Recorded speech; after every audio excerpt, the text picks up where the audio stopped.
শয়তান বড় বাটপার। বাটপার যদি বলতো লক্ষ্মী দেবীরে পূজা কর, তুমি করতে রাজি হইতা না। বাটপার যদি বলতো বিষ্ণু দেবতার পূজা কর, তুমি করতে রাজি হইতা না। বাটপারে কি করছে, বাঙালি চেতনার নামে তোমারে দিয়া ঠিকই পূজা করায় ছাইড়া দিছে, তুমি টের পাও। তুমি যে টের পাইবা না এটাও আল্লাহ জানায় দিছে। হায়, তুমি তো চিন্তা করো না।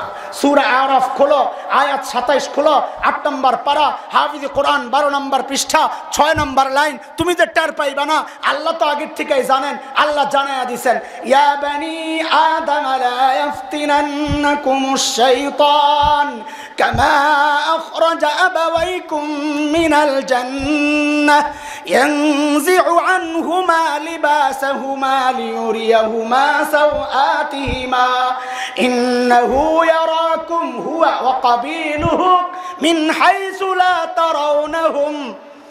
রুয়া রুয়া রুয়া দুই রকমের। এক রুয়া রুয়া বিল বাসার, চোখ দিয়া দেখা, আরেক রুয়া রুয়া বিল কলব মানে বুঝা। আল্লাহ বলতেছেন ইন্নাহু ইয়ারাকুম হুয়া ওয়া কাবিলুহু, শয়তান এবং তার সাঙ্গপাঙ্গরা এমন ভাবে তোমাদেরকে দেখে, মিন হাইসু লা তারাউনাহুম, তোমরা দেখো না। মুফাসসিররা দুইটা ব্যাখ্যা করেছেন যে শয়তানরে দেখি না, সে আমাদেরকে দেখে, এইটাও একটা ব্যাখ্যা। আরেকটা ব্যাখ্যা করেছেন শয়তানরে আমরা দেখি কিন্তু বুঝি না, চিনি না। শয়তান শিরিক করায় টের পাই না। আমি তো আংটি আনা পড়ছি, পূজা করি নাই। শয়তান কয় তোর পূজা লাগবে না, তুই আংটি পরে খালি মনে কর যে আংটি আমার ভাগ্য পাল্টায়া দেয়, কিচ্ছু লাগবে না, আমার কাম সারা। আমি তো মঙ্গল শোভাযাত্রায় গেছি, আমি তো পূজা করি নাই। শয়তান কয় এইটাই কর, তোর পূজা করা লাগবে না, এইটাই কাম সারা। আমি তো রমনা বটমূলে গেছি, অগ্নি পূজা করি নাই। শয়তান কয় তুই ওইটাই কর, তোর আগুনের পূজা করা লাগবে না, কাম সারা। আমি তো স্ট্যাচু বানাইছি, আমি তো মূর্তি বানাই নাই। শয়তান কয় বানাল লাগবে না, তুই যা বানাইছস রাইখা যা, 100 বছর পর তোর সন্তানকে দিয়ে আমি ঠিকই পূজা করাই ছাইড়া দিব। তুমি কি মনে করছো তোমারে দিয়া ডাইরেক্ট পূজা করাবে? তুমি কি মনে করছো তোমারে দিয়া ডাইরেক্ট মূর্তি বানায় কব যা সেজদা দে? শয়তান জানে এটা তুমি শুনবা না। তো শয়তান নবী নূহ আলাইহিস সালামের সময়কার যেই চক্রান্ত করছে ওইটাও এখন বাস্তবায়নের চেষ্টা চলছে। নূহ আলাইহিস সালামের সময়ে ওই 5 জন আল্লাহর বান্দা বুজুর্গ মানুষ ছিলেন, সমাজে তাদের অবদান ছিল, মানুষ তাদেরকে ফলো করত, মানুষ তাদের কথা শুনত। কিছুদিন পর তাদের মৃত্যুর পর শয়তান আইসা বলে মানুষগুলোরে ভুইলা গেলা, হায় হায় তোমরা এত অপকর্ম, এত নিমুখ খারাপ। কই কি করুম উস্তাদ? শয়তান তো আর আপনার কাছে দাড়ি মুছ ছাড়া আসে নাই। শয়তান তাদের কাছে আসছে বড় পেটওয়ালা মোল্লা হইয়া, বড় পেটওয়ালা মোল্লা হইয়া, বড় দাড়ি গাল, সুবহানাল্লাহ আল্লাহ। দেওয়ানবাগি হুজুরে দেখলে কে করবে এটা শয়তান? কেউ বিশ্বাস করবে? আরে কথা কও, পেট দেখেই তো শান্তি, সুবহানাল্লাহ। আমার এক লোক কয় কয় তুই এর বিরুদ্ধে আর কইস না আমার দোস্ত। আমি কি কম, তোকে কত গন্ডগোল, হ্যাঁ তো গন্ডগোল নাই। কিসের গন্ডগোল? তোকে কেউ বলে হাত বুকের উপর বানবো, কেউ বলে নাবির নিচে, হ্যাঁ তো গন্ডগোল নাই। আমি কি জন্য কয় তো হাতি যায় না।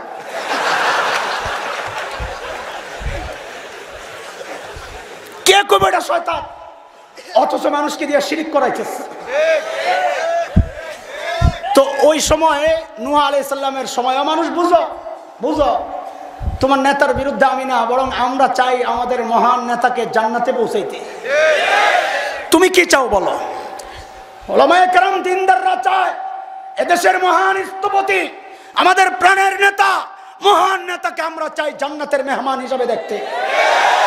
তুমি কি চাও বলো? বলে আমিও চাই জান্নাতে। না তুমি চাও জাহান্নামে বাড়ি খাক? বলো, বলে বলো দেখি তুমি কোন মার্কা কর্মী আর কোন মার্কা এই নেতার অনুসারী হইছো বলো। তুমি কি চাও? তুমি কি চাও তোমার নেতা জাহান্নামে পিঠা খাক? যদি বলো তো আসো, আমরা তোর আগে পিঠাই যে আমগো নেতারে পিঠা খাওয়ার ব্যবস্থা কেন করবি তুই? আমরা চাই না, আমরা চাই আমাদের মহান নেতা জান্নাতের মেহমান হিসাবে থাকুক। বলে হুজুর আমরাও চাই। তো চাই কোন রাস্তায়? আয় তোরে কোরআনে দেখাই জান্নাতের রাস্তা কোনটা, আয় হাদিস দেখাই জান্নাতের রাস্তা কোনটা। তোর মন মতো জান্নাতে পৌঁছানো যাবে না। আল্লাহ যে রাস্তা দেখায়া দিছেন ওই রাস্তা ছাড়া ভিন্ন কোনো রাস্তায় জান্নাতে যাওয়া যাবে না। তোরে দেখাবে জান্নাত, বাইক যাইয়া দেখবি এটা জাহান্নাম। টিকিট ধরাইয়া দিছে, কই যাবে? কই যায় লন্ডনের টিকিট। কোন জায়গায়? আরে কোন জায়গা? লন্ডনের টিকিট। খুশি হইয়া বেড়ায় তো দৌড় মারছে। গাড়িতে উঠা কতক্ষণ পরে দেখে হাইজেলখানার গেট। কোন জায়গা? তো তোকে তো ওই মার্কা চিন্তা করতেছস, তোরা জান্নাতে বাড়াবি বেটা, জাহান্নামে যাবে গা, আল্লাহ মাফ করুক। আমরা চাই না এটা। আমরা মানুষকে ভালোবাসি, মহাব্বত করি, নবীর থেকে বিরাট সূত্রে পাইছি। দুশ্মন মনে করেন না দোস্ত। ওই যে নূহ আলাইহিস সালামের সময়ের কথাগুলো বলতেছিলাম, মূর্তি পূজা কেমনে আসছে তুই কিতাব খুলে দেখ, সূরা নূহ পড়ে দেখ। ওই সময়ের শয়তান আইসা এই কথাই বলছে যে তোমাদের এত বড় বড় নেতারা চলে গেল, এবারে ভুলে গেলা, কি করবো ওস্তাদ? ওই যে ওস্তাদ থেকে গেছে গা, ওস্তাদ তো দাড়ি ছাড়া আসে নাই, শয়তান তো আসছিল পাগড়ি টাগড়ি বান্ধাই। হ্যাঁ, বড় বুজুর্গ হয়ে আসছে, আল্লাহু আকবার। দেখলি তো শান্তি। কোত্থেকে আইসেন? আমি বড় বুজুর্গ, বহু এলাকার থেকে আসছি, দূর থেকে আসছি, কিন্তু আমার বড় আফসোস, আমার বন্ধুরা মারা গেছে। তোমাদের এই সমাজের জন্য তার কত অবদান, তাদেরকে ভুলে গেলা। হজরত নসর রহমতুল্লাহ আলীকে ভুলে গেলা, হজরত ইয়াগুস রহমতুল্লাহ আলীকে ভুলে গেলা, হজরত বদ্দা রহমতুল্লাহ আলীকে ভুলে গেলা, ইয়াউক রহমতুল্লাহ আলীকে ভুলে গেলা, নসর রহমতুল্লাহ আলীকে ভুলে গেলা। হুজুর কি করবো একটু বলেন না। কি করবা? একটা কাজ করো, তাদের ছবি বানাও। কি বানাও? ছবি বানাও। বলে কেন? তারা আল্লাহর পিয়ারা বান্দা, তাদেরকে দেখলে আল্লাহর কথা বেশি বেশি মনে পড়বে। তো মানুষ কহ পরামর্শটা তো খারাপ না, বানাইছে ছবি মাশাআল্লাহ। এখন ওর দিকে তাকায় তাকায় আর সাল্লাল্লাহ পড়ে, এর দিকে তাকায় আর তাকায় কি পড়ে, আর কথা কয় না, সাল্লাল্লাহ পড়ে। এখনো দেখছি মাজার পূজারীরা ছবি বানায়া খারায় খারা মৌলুদ শরীফ পড়ে, নবী সাল্লাল্লাহু আলাইহি পিসা হুজুরের ছবি লাগায় রাখছে। শয়তানের পুরা তরিকা কাম চলতেছে। এখন দেখা যাবে না, 100 বছর পর খোদার কসম যদি না ভাঙ্গো, 100 বছর পর এই ছবিগুলা দেখা দেখাই মূর্তি পূজা শুরু হবে। কেন? বলে ইতিহাস তাই বলে। ইতিহাস মিথ্যা বলে না। এই জন্য আল্লাহ ইতিহাস থেকে শিক্ষা নিতে বলেছেন, ওয়াল আসর, ওয়াল আসর, সময়ের কসম, সময় তোমাকে মিথ্যা বলবে না। ইতিহাস থেকে শিক্ষা নাও, নাইলে ইন্নাল ইনসানা লাফি খুসর, নাইলে অবশ্যই ক্ষতির মধ্যে পড়ে যাবা। এরপর কয়দিন পরে আসছে, কয় কিরে ওই জেনারেশন কিন্তু গেছে গা, যারা ছবিরে সামনে রেখে আল্লাহর কাছে দোয়া করতো, আল্লাহরই ইবাদত করতো, ওই জেনারেশন চলে গেছে। পরবর্তী জেনারেশন আসছে, এদেরকে বুঝাইতেছে যে তোমাদের পূর্বপুরুষরা তো মুক্তিযুদ্ধ করছে, তুমি তো মুক্তিযোদ্ধাদের সন্তান। ওই সময়ের কথা আর কি, যে তুমি কি করো, এই তোমাদের এই বড়রা মারা গেল, কি করব? কই ছবি দিয়া কি আর হয় নাকি, এগুলা কি আসে যায়, একটা কাম করো, এদের কিছু ভাস্কর্য বানাও। তখন তো মূর্তি পূজা শুরু হয় না, এই জন্য মূর্তি বাদ দিলাম, প্রতিমা বাদ দিলাম, তুমি যেটা রেছিনো হেঁটেই বলতেছি, কয়াগো ভাস্কর্য বানাও। তো ভাস্কর্য বানাইছে সুন্দর করে, পাথর কাইটা কাইটা। বলে ভাস্কর্য পাথর কাইটা বানায় কে বলছে? বলে মোল্লাগো কথা তো তোমরা শোনো না, তোমরা যাদের কথা শোনো ওই ডিকশনারিগুলো খুইলা দেখো যায়া, অভিধানগুলো খুইলা দেখো যায়া, যে তারা কি বলে ভাস্কর্য কাকে বলে। পাথর কাইটা কাইটা মানুষের ছবি বানানো, জীবজন্তুর ছবি বানানো, ভাস্কর্যের প্রসঙ্গে ওই কথা আছে কিনা যায়া খুইলা দেখো, ডিকশনারি খুলে দেখো, সেখানে তো একই কথা আছে। তো ভাস্কর্য বানাইছে, বানাইয়া ভাস্কর্যের দিকে তাকায় আর ইবাদত করে, ইবাদতে মন আসে, ইবাদতে মন আসে। আরো কয়দিন পর যখন এই জেনারেশন শেষ হয়ে গেছে, ওই যে বড় হুজুর আবার আসছে। বড় হুজুর কথা কয় না, বড় হুজুর আবার আসছে, পেটওয়ালা হুজুর। আয়সা কয় কি করো তোমরা, এই মূর্তিগুলা কেন রাখছো? আর মূর্তি না, মূর্তি না, মূর্তির আর ভাস্কর্যের মধ্যে তো পার্থক্য আছে, লাউ আর কদুর মধ্যে যত পার্থক্য। সুবহানাল্লাহ। মূর্তি বানাইল, মূর্তি আর ভাস্কর্যের মধ্যে কোনো পার্থক্য নাই। পোলাবেন কহ কোনো পার্থক্য নাই। ভাস্কর্য বানাইলে জাহান্নামে যাওয়া লাগবে, আর মূর্তি বানাইলে দুজকে যাওয়া লাগবে। অনেক পার্থক্য না? কথা বল না, অনেক পার্থক্য না? অনেক পার্থক্য, অনেক পার্থক্য। ভাস্কর্য বানাইলে দুজকে, মূর্তি বানাইলে জাহান্নামে। তো পার্থক্য আছে না? কথা বল না, পার্থক্য আছে, পার্থক্য আছে। কয় আমার বউ লাগে না, মিথ্যা কথা। কি লাগে? কয় আমার স্ত্রী লাগে। হ্যাঁ, পার্থক্য তো আছে, শব্দের পার্থক্য আছে না হুজুর? পার্থক্য আছে। সুবহানাল্লাহ। কই কি করো তোমরা? কই ভাস্কর্যগুলারে সামনে রাখছি কি জন্যে? কয় এরা আমাদের পূর্বপুরুষ ছিল, অনেক বুজুর্গ ছিল। তো শয়তান বলে এদের সাথে তো আল্লাহর সরাসরি কালেকশন, তা তো তোমরা জানো না। আমার বন্ধু ছিল, আহা কতক্ষণ কাঁদছে ওর সামনে, কতক্ষণ কাঁদছে, কাঁদছে ওই যে রুমালের মধ্যে গ্লিসারিন মাইখা, কতক্ষণ কাঁদছে। কান্দা কি কয়? এরা তো আমার বন্ধু ছিল, আহা এদেরকে তোমরা এমনি ভুলে গেলা। আহা কি আল্লাহরে ডাকো, আসমানের উপরে আল্লাহ বয়ে রয়েছে, আরশের উপরে, এত দূরে যাওয়া তোমাদের পক্ষে সম্ভব? কি করবো? ডাইরেক্ট এগো কাছে চাও, তো এরা আল্লাহর থেকে যা মঞ্জুর করার সব মঞ্জুর করে আইনা দিবে। আচ্ছা তাই নাকি? আরে এতদিন মিস করলাম। তো শুরু করছে, এই শুরু করছে। এগুলার নাম পরবর্তীতে পাল্টাইয়া কোনোটার নাম হয়েছে লাত, কোনোটার নাম হয়েছে ওজ্জা, কোনোটার নাম হয়েছে মানাত, কোনোটার নাম হয়েছে হোবাল, কোনোটার নাম হয়েছে ভগবান, কোনোটার নাম হয়েছে কৃষ্ণা, কোনোটার নাম এইটা, কোনোটার নাম এইটা, কোনোটার নাম এইটা, কোনোটার নাম বৌদ্ধ। হ্যাঁ, এক এক সময় এক একটা নাম দিয়া দিয়া শয়তান বাটপার। যদি এখনো নসর রাখে তুমি বুঝা লাইবা, যদি এখনো ইয়াগুস রাখে তুমি বুঝা লাইবা, যদি এখনো ইয়াউক রাখে তুমি বুঝা লাইবা। শয়তান কয় না না, আমি বাটপার, আমার সিস্টেম হইলো পদ্ধতি চেঞ্জ করে করে তোরে ধোকা দিয়া, তোরে শিরিক করায়া জাহান্নামের চৌরাস্তায় পাঠাইয়া দিব। এটা আমার চূড়ান্ত টার্গেট। ও মুসলমান, উম্মতের আলেমরা ওই জন্য কাঁদতেছে, তোমাকে তোমার দলের বিরুদ্ধে অবস্থান নেওয়ার জন্য না। ক্ষমতার ওই হালুয়ার ভাটবাটোয়ারা তোমরা খাও, আমাদের দরকার নাই। নবীর ওয়ারিস হিসাবে আমাদের কলিজায় লাগে এক বড় বোঝা, কলিজার মধ্যে এক বড় বোঝা। আল্লাহ যেমন নবীকে বলেছেন, ও দানা আনকা বিজরাক, নবী আপনার বোঝা আমি সরাইয়া দিছি, আপনার বোঝা আমি সরাইয়া দিছি। বোঝা কি ছিল? উম্মত শিরিক করে, এটা নবীর বোঝা। উম্মত গুনাহ করে, এটা নবীর বোঝা। এই বুড়া মানুষগুলা এই রাজপথে কেন দৌড়ায়? তুমি কি মনে করতেছ সংসদে যাওয়ার জন্য এই আল্লামা বাবনগরী দাঁড়াইতে পারে না? কেন তিনি রাজপথে আসছে? তুমি কি মনে করো তার সংসদে যাওয়ার শখ? এই আলেমরা এত রিস্কের মধ্যে তোমরা রাস্তায় আমাদেরকে হামলার হুমকি দাও, বুড়িগঙ্গায় ডুবানোর হুমকি দাও, ঘাড় মটকাইয়া দেওয়ার হুমকি দাও। কেন রে ভাই? আমরা কেন এই কথাগুলো বলতেছি এই জন্যে যে হায় নবী যদি ডাক দিয়া জিজ্ঞেস করে, এ আলেমরা তোদেরকে ওয়ারাসাতুল আম্বিয়া ঘোষণা দিয়া আমি আমার জিম্মাদারি তোর কাছে দিয়ে আসলাম, আমি তো কাইন্দা কাইন্দা উম্মতকে জাহান্নামের রাস্তা থেকে জান্নাতের রাস্তায় পৌঁছেছি, তুই কি করছস? নবীর সামনে কি জবাব দিব? ওই জবাবের ভয়ে বুড়া মানুষগুলা রাস্তায় নামছে। ওই জবাবের ভয়ে মামুনুল হক আজকে চিল্লায়। কেন চিল্লায়? যে নবীর চিল্লান, নবীর ধমক যেন না খাইতে হয়, আল্লাহর ধমক যেন না খাইতে হয়। এই কণ্ঠগুলো স্তব্ধ করার চেষ্টা হচ্ছে, এই কণ্ঠগুলো বন্ধ করার চেষ্টা হচ্ছে। শুনে রাখেন, শুনে রাখেন, মামুনুল হকের ওই বক্তব্য মামুনুল হকের বক্তব্য না, এটা কোটি তাওহীদি জনতার বক্তব্য। একজন মামুনুল হককে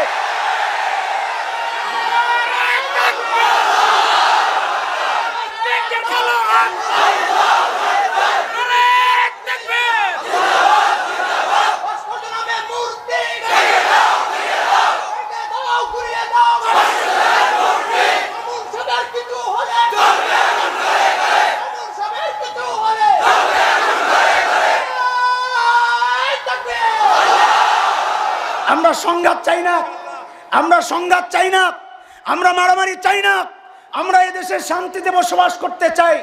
কিন্তু আমাদের অবস্থানটা মৌমাছির মতো স্পষ্ট কথা। আমরা নিঃস্বার্থভাবে মধু আহরণ করে করে তোমাদেরকে বিলাবো, কিচ্ছু দেব না। মৌমাছির মতো মধু দিব, মধু মধু খাও। কিন্তু যদি আমাদেরকে খোঁচা দাও, আমাদের আখেরি অস্ত্র শুল, আমরা বিদায় দিতে বাধ্য হব। আমাদেরকে গুতার খোঁচা না দিলে এই নিরীহ মানুষগুলো কোনোদিন লাঠি ওঠায় নাই। এই মানুষগুলো যাতে এই আলেমগুলা নিজের জানের চিন্তা না কইরা ওই করোনা রোগীর কাছে চলে গেছে, তাদের লাশ দাফন করেছে, তোদেরকে পাওয়া যায় নাই।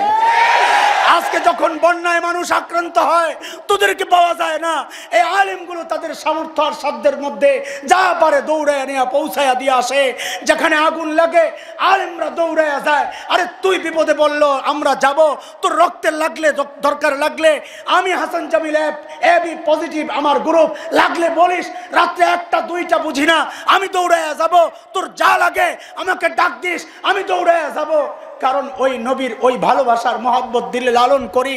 আমরা পিঠ দেখাইতে চাই না, আমরা বুক খুলে দিছি। নবীকে যেমন আল্লাহ বলেছেন আলাম নাশরাহ লাকা সাদরাক, আমি আপনার সিনা খুলে দেই নাই। নবীর ওয়ারিস আমাদের মধুপুরী হুজুরের সিনাও আল্লাহ খুলে দিছেন। আয় আয় আয়, গালি দিস না, আরে গালি দিস না। এখন তো নতুন আরেক আতঙ্ক শুরু হয়ে গেছে। এই শুনে রাখো মুসলমান, দ্বীনের কথা বলার কারণে, শরীয়তের কথা বলার কারণে কোন আলেমকে যদি কেউ গালি দেয়, তার ঈমান তো চলে যাবে, তার ঈমান চলে যাবে। আরে কেন এত পেরেশানি আমাদের? কারণ তুই বেঈমান হইয়া জাহান্নামে যাবি। সহ্য তো হয় না, সহ্য তো হয় না, সহ্য হয় না, করব কি? সহ্য হয় না, করব কি? মা যেমন শাসন করে, মা যেমন মায়া করে, কখনো মাথায় পুঁছে, কখনো কপালে চুমু দেয়, কখনো লাঠি দিয়েও হালকা আঘাত করে। ওই যে মামুনুল হক চিল্লায়, এটা তো ওই হালকা লাঠির আঘাতের কথা। টার্গেট তোকে দুশ্মন বানানো না, আরে টার্গেট তোকে জাহান্নামের রাস্তা থেকে জান্নাতের রাস্তায় ওঠায়া দেওয়া। ওই যে মধুপুরী হুজুর হুঙ্কার দেয়, এই বুড়া মানুষ হুঙ্কার দিলে হার্টে সমস্যা হয়, তাও কেন হুঙ্কার দেয়?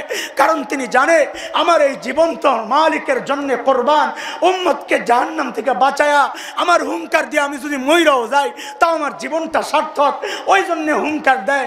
কিন্তু তোরা আমাদের হুঙ্কার গুলাই দেখস রাতের গভীরে এই আলেমরা যায় নামাজ বিছায়া তোদের জন্য যে আল্লাহর দরবারে কান্দে, ওই চোখের পানি তো দেখোস না, ওই চোখের পানি তো দেখোস না। আমাদেরকে মারতে চাস, মার ভাই মার, গালি দিয়ে বেঈমান হইস না, আমাদেরকে শেষ করবি কর। কিন্তু যে আলেম দ্বীনের কথা বলার কারণে তুই তার বিরুদ্ধে লেগেছিস, আয় ইমানটা চলে যাবে। এই মাসআলা তো এখন নতুন আবিষ্কৃত হয় নাই, এই প্রেক্ষাপটকে সামনে রেখে আবিষ্কৃত হয় নাই। এই মাসআলা তো হাজার বছর আগের মাসআলা। দ্বীনি কারণে কেউ যদি কাউকে গালি দেয়, দ্বীনকে শত্রু বানায় যদি কেউ কারোর সাথে দুশ্মনী করে, তো ঈমান চলে যাবে, ঈমান চলে যাবে, আয় উম্মত বেঈমান হয়ে যাবে। সহ্য তো হয় না, সহ্য তো হয় না। কারে বুঝাবো, কারে বুঝাবো, কারে বুঝাবো? যারে বুঝাইতে যাই সেই দুশ্মন মনে করে, যারে বুঝাইতে চাই সেই তো হামলা করতে চায়, যারে বুঝাইতে চাই সেই তো ঘাড় মটকাতে চায়। কারে বুঝাবো, কারে বুঝাবো, কারে বুঝাবো? কার কাছে যাব, কার কাছে যাব? আর কত, আর কত, আর কত, আর কত জুলুম নির্যাতন হুমকি দিয়া তুমি তো থাকতে পারবা না। এটাই মালিকের তরিকা। থাকতে যদি হয় ইমানদারকে বুকে জড়ায় নাও, ইমানদাররা তোমার সাথে থাকবে। বাংলাদেশে এমন কোন শক্তি নাই ইমানদারদের বিরুদ্ধাচরণ করে সে নেতৃত্বে থাকবে, এমন কোন শক্তি বাংলাদেশে নাই। কথা কন ঠিক কিনা? ইমানদারদেরকে বুকে জড়াও, আলেমদেরকে বুকে জড়াও। আলেমরা কি বলতে চায় একটু দিল দিয়া শোনো। আলেমরা তোমার দলের বিরুদ্ধে না, আলেমরা তোমার নেতার বিরুদ্ধে না, আলেমরা শিরিকের বিরুদ্ধে, আল্লাহর দ্রোহী ওই মানুষের বিরুদ্ধে। হ্যাঁ, এই জায়গায় আমরা বড় কঠোর। আশিদ্দাউ আলাল কুফফার রুহামাউ বাইনাহুম। তুমি ইমানদার হয়ে যাও, আমরা রুহামাউ বাইনাহুম, বুক খুলে দিব, কপালে চুমু দিব, একসাথে খাওয়াবো, নিচে নিজে না খায়া তোরে খাওয়াবো, নিজে না পড়া তোরে পড়াবো। কিন্তু যদি আমাকে মোকাবেলা করতে চাস আমরাও চুপ থাকবো না, চুপ থাকবো না, চুপ থাকবো না। এটা আমাদের হাজার বছরের ঐতিহ্য, এটা আমার নবীর ঐতিহ্য, এটা আবু বকরের ঐতিহ্য। নরম মানুষ, দিন আক্রান্ত হইল, ঘোষণা দিয়া দিলেন আয়ান কুসুদ্দিন ওয়া আনা হাই। আমি আবু বকর নরম বইলা দিন কাটছাট হবে, আমি আবু বকর জীবিত থাকতে এটা হতে দেওয়া হবে না। এটাই আমাদের উচ্চারণ। হুমকি দাও, ধমকি দাও, যা মনে চাই তাই করো। আরে ইব্রাহিমের সন্তান ইব্রাহিম তো তৌহিদের জন্য নিজেকে অগ্নিকুণ্ডে নিক্ষেপ করেছেন। ইব্রাহিমের সন্তানরাও জেলে যাইতে প্রস্তুত, ফাঁসির দড়ি গলায় পড়তে প্রস্তুত, তাও তৌহিদের কথা বলছে। বলে যাবে, বলে যাবে, বলে যাবে।